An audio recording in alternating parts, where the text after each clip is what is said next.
घड़ी के अलार्म से मानी की आंखें खुल गई। घड़ी देखी, 7 बजे थे। करवट बदलकर उठने को हुई तो पास में सोई 7 वर्षीय स्वीटी गले में बाहें डालकर और भी कसकर लिपट गई। मम्मी प्लीज़ अभी मत उठिए, अभी बहुत नींद आ रही है मुझे। आज संडे भी है और पापा भी तो टूर पर हैं। कुनमुनाती सी नन्ही स्वीटी को छोड़कर उठने का मन नहीं हुआ मानी का। स्वीटी के बाल सहलाती वह फिर से सो गई। उठिए मम्मी जी, आपकी चाय तैयार है, नाश्ता भी तैयार है, उठिए ना मम्मी जी। उनीदी से मानी उठ बैठी। सामने चाय की ट्रे लिए स्वीटी बैठी थी। मम्मी शक्कर कितनी? मानी आश्चर्य से बेटी को निहार रही थी। दूध का ग्लास पकड़कर उठने वाली, हजारों खुशामदों के बाद आंखें खोलने वाली स्वीटी आज इतनी सलीकेदार बेटी बनकर पेश आ रही है। अपनी मोहक मुस्कान के संग स्वीटी बोली, आज मदर्स डे है ना मम्मी, मेरी सारी सहेलियां अपनी मम्मी को बैटी देने वाली हैं आज। ओह तो ये बात है, मदर्स डे का तोहफा है ये, बैटी और नाश्ता। मानी ने देखा प्लेट में बटर लगी ब्रेड और बिस्किट करीने से सजे थे। जोर से खींचकर बेटी को गले से चिपका लिया मानी ने। भीतर कुछ भरा भरा सा महसूस होने लगा था। अचानक किसी उसी ऊंची जगह बिठाकर महत्वपूर्ण बना दिया था स्वीटी ने। भले ही एक दिन के लिए ही सही, लेकिन नन्ही नन्ही लहरों ने उसके सीने में उछलकर समंदर का एहसास करा दिया। ममता का आवेग रोके ना रुका तो आंखें छलक उठी। लो, मैंने चाय बनाई तो मम्मी जी रोने लगी, अब नाश्ता करेंगी तो और रोएंगी। ओह गॉड, जरा शैला से पूछूं क्या उसकी मम्मी भी रो रही है? कहती कहती फुदक कर ड्राइंग रूम में रखे फ़ोन तक पहुंचकर वो नंबर डायल करने लगी। आज स्वीटी को सीने से लगाकर जिस गर्माहट और ममता के एहसास से मानी भीगी, उस भीगेपन में सपना की याद हो आई उसे। सपना क्या याद आई, गुजरे वक्त की गंध बहुत पीछे ले गई उसे। कॉलेज की जूनियर थी सपना, बीएससी सेकेंड ईयर की स्टूडेंट। हर वक्त मानी दी कहती उसके आगे पीछे घुमा करती, कभी नोट्स बनवाने के लिए, कभी लाइब्रेरी से बुक इशू करने, कभी साइंस की फिगर ड्रॉ करने के लिए, तो कभी प्रैक्टिकल समझाने। यानी उसके हर काम में मानिदी की ज़रूरत होती थी। जूनियर कम छोटी बहन का अधिकार ज़्यादा था उसमें। इतनी प्यारी और प्यार करने वाली सपना मानी के दिल और दुनिया का वो हिस्सा बन गई कि उसके बिना सब कुछ अधूरा अधूरा सा लगने लगा मानी को। लेकिन ज़िंदगी इंसान के मन मुताबिक नहीं चलती ना। फाइनल ईयर करते ही मानी के लिए सागर का रिश्ता आया। मेडिकल रिप्रेजेंटेटिव सागर बेहद स्मार्ट, एक्टिव और आकर्षक व्यक्तित्व वाला संस्कारी व संयुक्त परिवार का मंझला बेटा था। मानी को देखते ही पूरा परिवार उस पर ऐसा रिझा कि आनन फानन महीने भर में ही वो दुल्हन बनकर अपनी ससुराल आ गई। सागर क्या मिला, मानी का जीवन ही बदल गया। फिर स्वीटी ने आकर उसका परिवार पूरा बदल दिया। वर्तमान से खुश और जीवन से संतुष्ट मानी को सपना की कमी फिर भी महसूस होती। सपना थी ही ऐसी, घर में उसे थोड़ी भी डांट पड़ती या उसकी जिद पूरी ना होती तो कॉलेज आकर वहाँ चप्पा चप्पा घूमकर वो मानी को ढूंढ निकालती, चुपचाप उसका हाथ पकड़कर कैंटीन ले जाती और खामोश होकर बैठी रहती। मानी समझ जाती आज कुछ गड़बड़ है। फिर धीरे धीरे पूछना शुरू करती। फिर सपना के मन की गांठें खुलने लगती, सच बात सामने आ जाती। मानी उसे समझाती, सही रास्ता बताती। थोड़ी देर बाद रोती बिसूरती सपना मुस्कुराती उछलती अपनी क्लास में चल देती। मानी अपने घर संसार में खुश थी। 4 साल की स्वीटी की शरारतों व बातों से तो मानी और सागर का बचपन ही लौट आता। 3 साल पहले न्यू मार्केट के क्रॉकरी शॉप पर क्रॉकरी खरीदती सपना अचानक दिखाई दी। न्यू मार्केट में भोपाल की असली रौनक बसी है। वैसे भी मानी स्वीटी के लिए ड्रेसेस खरीद रही थी। क्रॉकरी शॉप में सामने ही दोनों की नज़रें टकराई तो लगभग दौड़ते ही मानी सपना तक पहुंची। और सपना, वो तो मानी से क्या लिपटी, हिचकियों में ही डूब गई। मानी दी, आप यहाँ? शादी के बाद से यहीं तो हूँ मैं। अरे शादी करके तो बड़ी प्यारी दिखने लगी है तू। यहाँ कहाँ रहती है? क्या करते हैं तेरे मियाँ? और कब हुई तेरी शादी? ना कार्ड ना खबर, भूल गई क्या मानी दी को? अरे बाप रे मानी दी, सांस तो ले लो, सब बताती हूँ। 3 साल हो गए शादी को। यहाँ जहांगीरबाग में हम लोग के 3 मेडिकल शॉप हैं। और बच्चे? मानी की बात पूरी होने से पहले ही स्वीटी उन दोनों के बीच आ खड़ी हुई। मम्मी जी वो बारबी डॉल दिलवा दीजिए। सामने दुकान के शोकेस में रखी बारबी स्वीटी को मोह रही थी। अरे ये आपकी बेटी है मानी दी? हाय कितनी प्यारी है, कितनी सुंदर है, कितनी स्वीट है। स्वीटी शर्मा गई। उसकी मोहक मुस्कान ने सपना को निहाल कर दिया। देखो बेटा, मैं तुम्हारी सपना मौसी हूँ। चलो हम दोनों लेकर आएंगे तुम्हारी बारबी डॉल को। और मम्मी को मत देखना क्योंकि तुम्हारी मम्मी मौसी के आगे कुछ नहीं बोल सकती। क्यों, है ना मानी दी? मानी हंस दी। वो रोकती रही लेकिन सपना तो वही पुरानी सपना थी। लौटी तो बारबी के संग संग खिलौनों का ढेर लेकर लौटी। अरे इतना सब क्यों उठा लाई सपना? घर पर खिलौनों का ढेर लगा है। सपना का चेहरा उतर गया। मानी को अपनी गलती महसूस हुई। बात संभालते हुए वो बोली, स्वीटी, मौसी को थैंक यू बोलो, और जब वो छोटे भैया के साथ घर आएंगी तब भैया के संग सारे खिलौनों से खेलना। मौसी से पूछो भैया को लेकर कब आएंगी। सपना चुप थी। उसने कोई जवाब नहीं दिया। मानी ने इस ओर ध्यान ही नहीं दिया। अपना पता बताकर सपना से विदा ले ली उसने। घर लौटी तो सागर घर पर ही थे, पेपर पढ़ रहे थे। क्या बात है, बड़ी खुशी खुशी लौट रही हो मार्केट से? क्या खजाना पाया वहाँ? खजाने से भी बढ़कर पाया है। सपना मिल गई शॉपिंग करती हुई। वो यहीं है 3 सालों से, और आज मिली है। जहांगीराबाद में उसके 3 मेडिकल शॉप है। अच्छा, किस नाम से है मेडिकल शॉप उनकी? शर्मा मेडिकल बता रही थी। सबसे बड़ी शॉप उन्हीं की है मार्केट में। सागर की मुस्कुराहट एकाएक खामोशी में बदल गई। ओह, तो ये विवेक की वाइफ है। 3 साल हो गए ना सपना की शादी को? हाँ सागर। उफ। सागर उठकर जाने लगे। दर्द की लकीरें उनके चेहरे पर छा गई थी। क्या हुआ आपको अचानक? हाथ पकड़कर सागर को सोफे पर दोबारा बिठाते हुए मानी बोली, आप कुछ छुपा रहे हैं। आज बरसों बाद सपना मिली है मुझे। रास्ते भर में उन लोगों को डिनर पर बुलाने का प्रोग्राम बनाते आई हूँ। बरसों की भूली बिसरी बातें करेंगे।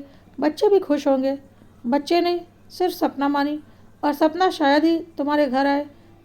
तुम्हारी सपना एक निरीह, बेबस और मानसिक रोगी है मानी। उसका कोई बच्चा नहीं है, ना अब भविष्य में कोई उम्मीद है। फिर भी झूठी उम्मीदों पर जी रही है वह। पत्नी का हाथ हाथों में लेकर सांत्वना देते हुए सागर ने आगे कहा, सपना विवेक की शादी के वक्त मैं टूर पर इटारसी में ही था, सो शामिल हो गया था उनकी शादी में। बड़ा खुश था विवेक अपनी वाइफ से। जब सपना प्रेग्नेंट हुई तब तो 10,000 से भी ज़्यादा विवेक ने मिठाई व पार्टी में ही उड़ा दिए। बहुत खुश था वो। बहुत ध्यान रखता था सपना का। ज़्यादातर वक्त उसी के साथ बिताता। फिर ना जाने किसकी नज़र लग गई। बच्चा फिलोपियन ट्यूब में चला गया। अबॉर्शन हुआ और ट्यूब काट दी गई। 6 महीने बाद वो फिर प्रेग्नेंट हुई। फिर वही सब दोहराया गया। दोनों ट्यूब कटते ही भविष्य की सारी उम्मीदें खत्म हो गई। अब माँ न बनने का दुख तुम्हारी सपना को जीते जी मार रहा है। विवेक भीतर ही भीतर घुट रहा है। सपना के आगे खुश रहने का नाटक करते करते थकने लगा है अब वह। सागर उठकर भीतर चले गए। दर्द से भर उठी मानी। नहीं, सपना को हताशा के अंधेरों से उबारना होगा। सच्चाई को स्वीकारने, उसका सामना करने का हौसला देना होगा। मुझे वही पुरानी वाली सपना चाहिए, चाहे जो हो। मानी ने निश्चय किया। फिर 1 हफ्ते बाद स्वीटी को लेकर सपना के घर गई। बड़ा सम्राट, संस्कारी व मिलनसार परिवार था। मानी को बड़ी बहन सा सम्मान मिला। फिर सपना उसे अपने कमरे में ले आई। वहीं सपना की डायरी हाथ में आ गई। सपना किचन में स्वीटी का दूध तैयार कर रही थी। मानी ने यूं ही पेज पलट दिए। सपना की ही लिखावट थी। अक्सर किसी उन्नीदी सी रात में कुनमुनाता सा आंचल को ढूंढता, लिपट जाने को उसमें चेहरा छिपाने, गुदगुदा मुलायम सा शैतान वह छूता है मेरे गालों को नन्ही नन्ही उंगलियों से, मुट्ठी में खींचता है मेरे बालों को, मोहक मुस्कान के संग फिर दुबक कर सो जाता है मेरी गर्म गर्म सांसों में डूबकर, आंचल को मुट्ठी में भर निश्चिंत होकर।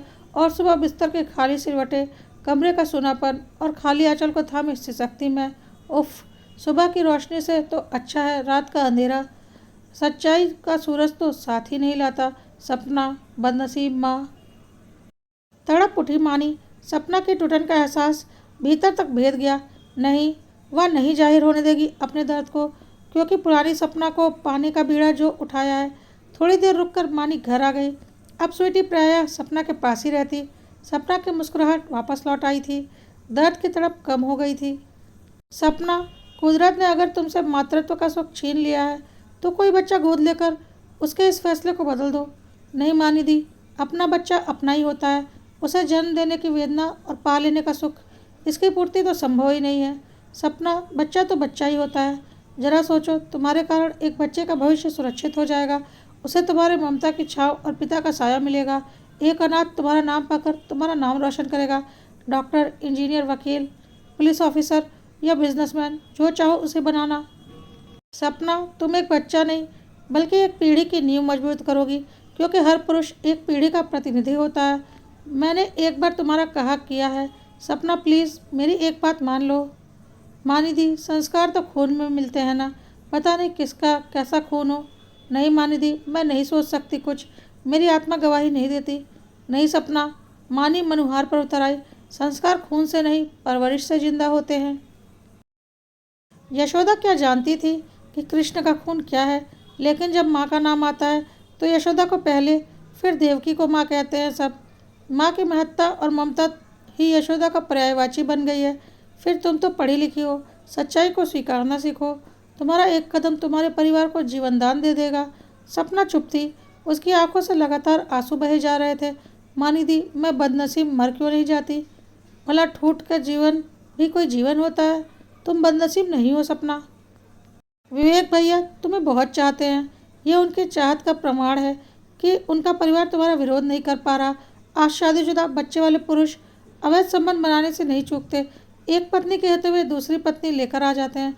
लेकिन विवेक भैया, उनके त्याग और महानता की कीमत मत आंको।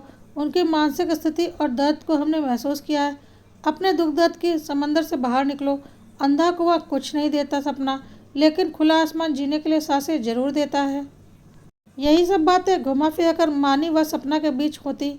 मानी को विश्वास था सपना बदलेगी, लेकिन सपना अभी भी झूठी आस पर जी रही थी। फिर सागर का ट्रांसफ़र यहाँ दिल्ली हो गया। मानी अपने घर गृहस्थी और परिवार में डूब गई। स्वीटी हर पल चहक रही थी। मम्मी के सारे काम वही जो कर रही थी। बाथरूम में गीज़र ऑन था, कपड़े बाकायदा बाथरूम में लगे थे। मानी नहाकर बेडरूम में आई तो पलंग पर गुलाबी रंग की साड़ी गुलाब के फूलों के संग सजा कर रखी हुई थी। पास ही एक छोटा सा कार्ड था जिस पर लिखा था, प्यारी मम्मी जी, गुलाब लगाएंगी ना? ओह मेरी प्यारी स्वीटी, रोने को हो उठी मानी। इतना प्यार, इतना मान सम्मान, इतना अपना, तो ऊंचाइयों का यह सिंहासन आंदोलित करने लगा था मानी के मन को। काश सागर पास होते, ऊंचाइयों भरे ये पल उनके साथ बांटकर अनमोल हो जाते। शाम 5 बजने को थे। मानी ने सोचा स्वीटी को लेकर गार्डन हो आए थोड़ी देर। वैसे भी स्कूल की छुट्टियां और गर्मी का मौसम, वक्त काटे नहीं कटता बच्चों का। वो स्वीटी को आवाज़ देने ही वाली थी कि कॉलबेल बज उठे। मानी ने उठकर दरवाज़ा खोला तो आश्चर्यचकित रह गई। कहाँ 3 साल पहले की दर्द में डूबी मुरझाई सी सपना, और कहाँ ये खिली खिली मोहक और प्यारी सी सपना। दीदी वो भी हैं, नीचे टैक्सी से सामान उतरवा रहे हैं। फिर बोली, मानी दी आप नाराज़ थी ना, तभी तो भूल गई, एक फ़ोन भी नहीं किया कभी। अब शिकायत खत्म कर और भीतर चल, मुस्कुरा कर बोली मानी। फिर स्वीटी को आवाज़ दे उठी, बेटा स्वीटी, स्वीटी देखो कौन आया है, तुम्हारी सपना मौसी और मौसा जी। स्वीटी दौड़ती सी आई। सपना ने प्यार से बाहों में भरते हुए कहा, अरे कितनी बड़ी हो गई मेरी स्वीटी, क्यों भूल गई मौसी को? स्वीटी शर्मा गई। फिर चहकती हुई सी बोली, मौसी पानी लाऊं आपके लिए? आज मदर्स डे है ना, आज सब काम मैं करूँगी। मौसी शाम को मम्मी के गिफ्ट आप ही खोलिएगा। ठीक है स्वीटी, तुम्हारी मम्मी के लिए एक गिफ्ट मैं भी लाई हूँ। मैं भी तो जानूँ क्या है भाई, मानी बोली। दीदी जानने की नहीं, देखने की चीज़ है आपकी गिफ्ट। दरवाजे में प्रवेश करते हुए विवेक ने मुस्कुराते हुए कहा। फिर मानी ने जो देखा विश्वास नहीं हुआ। विवेक के गोद में प्यारा गुड्डे सा साल भर का बेटा था। मुंह में अंगूठा डाले टुकर टुकर सबको देख रहा था। उसकी नन्ही नन्ही चमकती आंखों में आश्चर्य ही आश्चर्य था। सपना को देखते ही उसके पास जाने के लिए मचल उठा। विवेक ने नीचे उतार दिया उसे। गर्दन नीचे किए सबसे शर्मा रहा था। डगमगा कर सपना तक पहुंचा और उसकी गोद में मुंह छुपा लिया। मानी मुग्ध होती उसके सिर पर हाथ फेरती हुई बोली, ये प्यारा सा चमत्कार कैसे हो गया? क्या नाम है इस चमत्कार का? शरद नाम है मानी दी, वैसे लकी कहते हैं सब, और इस चमत्कार का श्रेय तो आपको ही जाता है दीदी। मुझे? वो कैसे? मानी दी, आपके जाने के बाद बहुत अकेली हो गई थी मैं। स्वीटी के बिना बार बार बीमार होती। इसी क्रम में आपकी समझाई वो बातें मेरे मन में घर करने लगी। मुझे लगने लगा कि अपने बच्चे का कौन सा एहसास जिंदा रहता है। प्रसव वेदना की वह हल्की सी याद, कोई विशेष दिन, विशेष याद, कौन सी यादें अमिट रह पाती हैं भला? अधखुली सीप सी उनीदी आंखें, आंखें मलता कुनमुनाता सा माँ के आंचल को मुट्ठी में भरे मुस्कुराता नवजात शिशु, बस यही ना? पर जैसे जैसे वो बड़ा होता है, उसका हंसना मुस्कुराना, खिलखिलाना, घुटने चलना, डगमग कदमों से माँ का सहारा पाना, यही तो सच बनता जाता है और पिछला सब धुंधला होने लगता है। मानी दी, पिछले साल जेठ की बेटी को सूरदास पढ़ाते वक्त कृष्ण और यशोदा से गुजरते मैं आपकी बातों तक पहुंच जाती। मानी दी, यशोदा बनकर जब मैंने जिया तो मेरी दुनिया ही बदल गई। आज लक्की के बिना मैं एक पल भी नहीं रह सकती। सच ही कहा था दीदी आपने, कि बच्चा सिर्फ ममता जानता है, तुम इसे जन्म दो या ना दो। 10 दिन का गोद लिया था हॉस्पिटल से, इसके जन्म देते ही इसकी माँ नहीं रही। पेपर में न्यूज़ आई कि जो लेने का इच्छुक है वह संपर्क करे।